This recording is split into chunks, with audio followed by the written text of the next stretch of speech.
Joo, en eilen joutanut tulleen tätä tekemään, niin tulinpas nyt tänään sitten.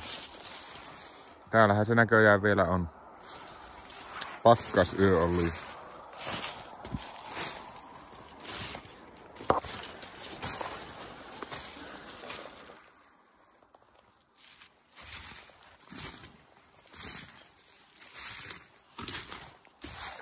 Siitä alkaa nostamaan seinää vähän vielä ja nyt sitä kattua alkaa sitten tekemään. Mulla on tämmönen mittakeppi. Tuo pitempi mitta on tuo pitempi sivu ja sitten tuo lyhyemmän on merkannut tuohon. Pistänyt täpään tuohon. Tällä saa tehtyä valmiiksi oikean mittaisia näistä. Se vähän tehostaa tätä touhua.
se on tuettu tää ovenpieli tästä.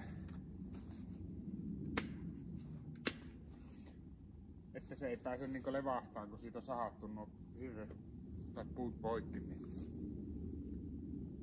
Sitten tämä, kun tähän tulee painoa päälle, niin nämä alkaa sitomaan tämä. Se ei pääse tuosta levahtaan. Joo, välissä tuossa niin kantelin noita latvuksia tuolta vähän kauempaa. Pitää niitä perkata ja nyt eristää sitten tämä. Tää olisi nyt mun mielestä tasakerrassa, että tuolla sängyssä tää laverissa on sen verran pääntillä, että sitä pääsee nousee. Tuosta kun se lähtee nyt katto sitten nousemaan. Kunhan saan eristettyä tämä nyt tasakertaa asti. Eristettyä ja eristettyä. Kyllähän sieltä päivä paistaa läpi vielä, mutta niitä voi sitten tilikitä täältä ulkoa ja sisältä.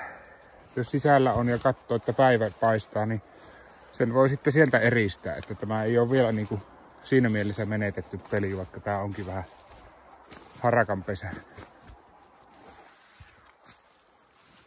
Harakanpesähän tämä vähän on.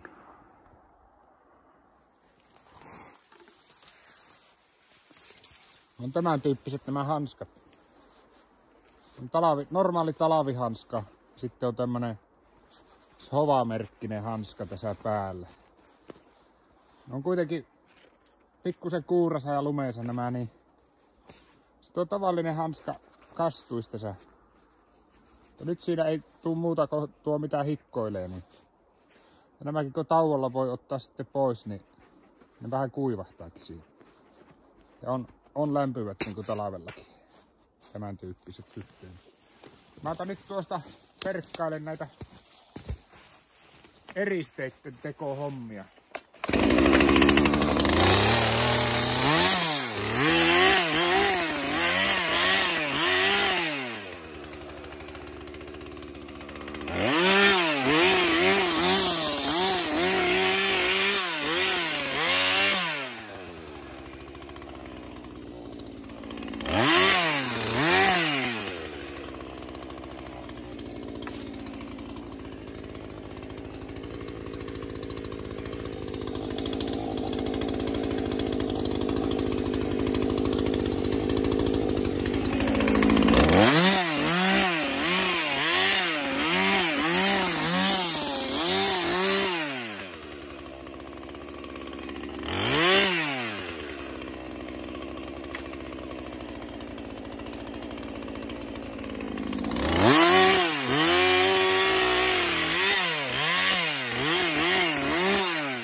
Sitten vaan tästä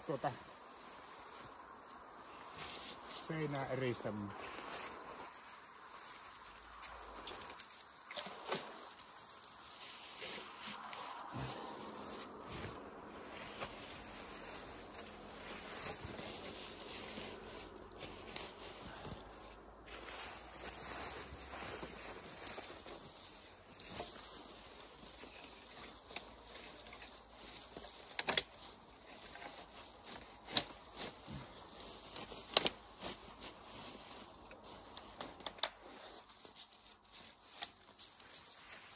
Näin.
Kurkihirsi on paikalla.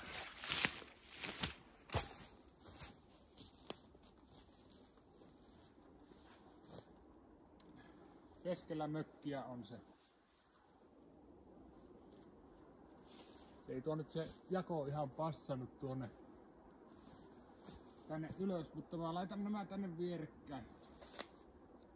Tässä ei ole nämä mitoitukset ihan millilleen tässä talossa. Tuossa nyt näkyy tuo tuplahirsikerta, niin se niin jatkuu tuosta seinästä. Jatkuu tältä seinästä, lähtee nouseen kattoon. Siinä on sisähirsikerta ja näin. Sinne pitäisi nyt tuonne kattoonkin ruveta tunkea sitten eristettä. Täällä vähän on jo laittanut.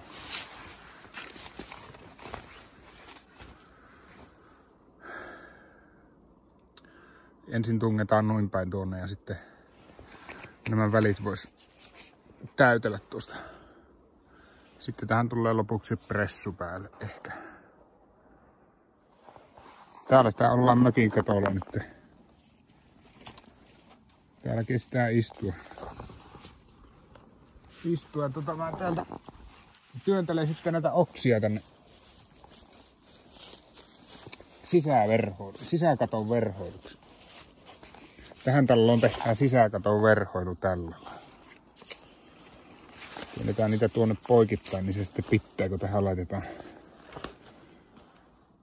Vähän ronskimmin sitten voi laittaa tuota havuja täytteeksi tähän. Sieltä marraskuun puolivälin aurinko paistelee harjulla. Sitä kelepaa mökin katolta nyt kateella. Tää onkin muuttunut mökiksi nyt.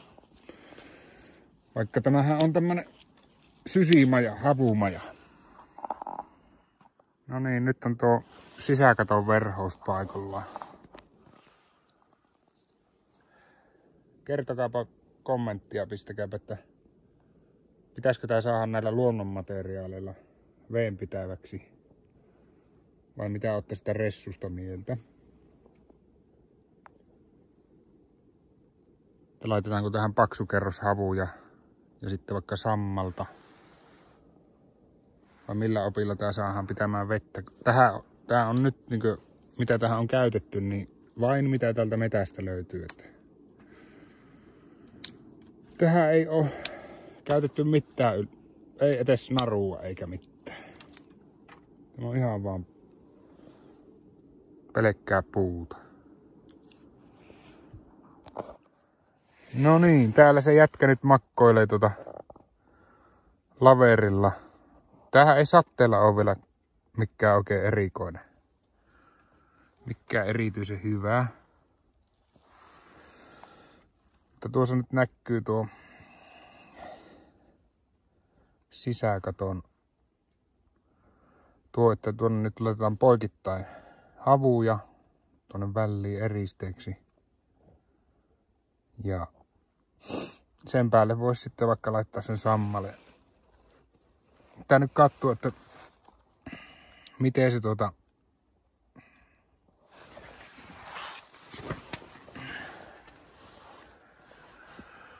sitä vähän katsoa, että miten se tuo talvi tulee, että jos se tulee eikä ehdi sammalta nostaa tuohon kattoon, niin sitten varmaan laitan ressun talveksi siihen. Laitan sitten ensi kesänä se sammaleen. Se vielä vähän aikaa ensi kesänä on näyttää joltakin tämä maja varmaan.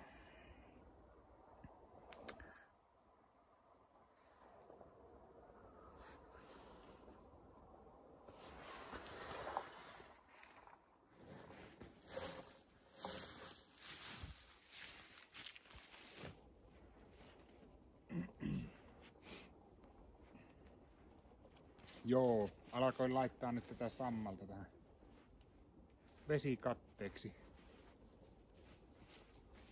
Tämä pitäisi olla tarpeeksi paksuna kerroksena veenpitävää. Ja tää löytyy täältä kankaalta, niin miksipä en käyttäisi sitten tätä. Laitetaan täältä vähän samalla tyylillä niin kuin tiilikattokin laitetaan niin alareunasta ensin. Tai mikä katto vaan. Niin. Ensin ne räystään.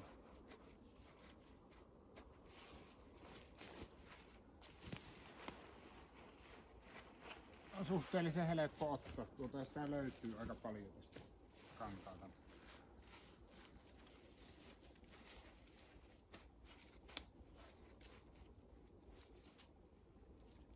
Tietenkin sillä voi eristää noitakin, jos sitä keräisi tuolta niin tuonne sisälle, niin tilikittis sitten noita mistä päivä paistaa.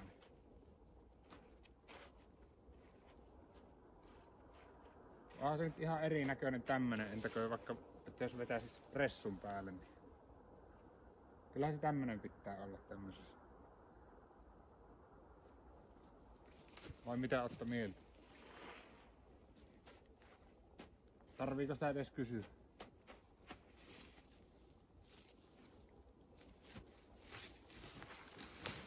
Mutta ei siinä mitään, mä laittelen sammalta tuohon kattoon nyt minkä laitan ja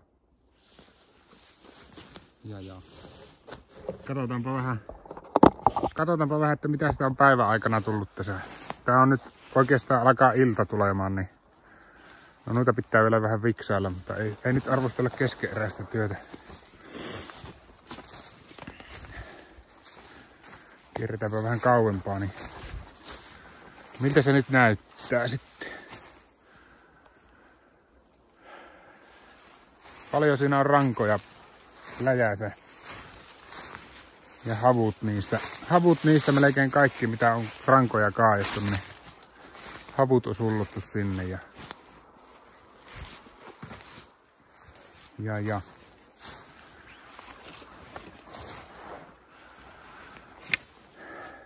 se on näköinen eestä päin tai täältä oviaukon puolelta.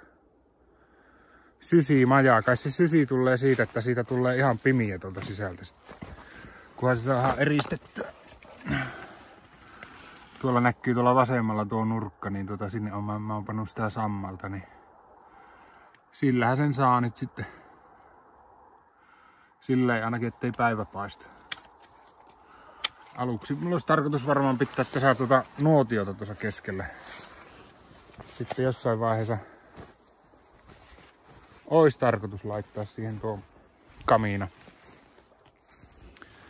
Sitten ensi talvena, jos se nyt saadaan valmiiksi, niin testataan sitä, että minkälainen se on niin asumuksena tämmönen. Minkälaista lämpötilaa siellä voi pitää ja muuta.